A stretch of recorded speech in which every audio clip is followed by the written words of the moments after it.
बिस्मिल्लाहिर्रहमानिर्रहीम। मुस्नद अहमद में हज़रत उक़बा इब्न आमिर रज़ी अल्लाह तआला अन्हु ने हज़रत उमर फ़ारूक रज़ी अल्लाह तआला अन्हु के हवाले से हदीस नकल की है।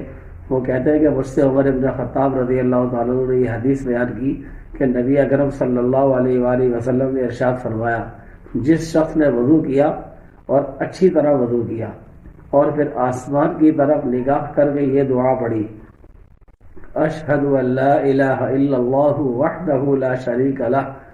व अशहदु अन्ना मुहम्मदन अब्दुहु व रसूलुहु,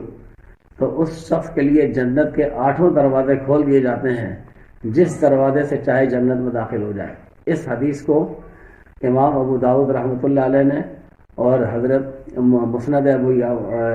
अबू याला के अंदर भी है और सुनन नसाई, इमाम नसाई ने सुनन कुबरा के अंदर भी इस हदीस को नकल किया है।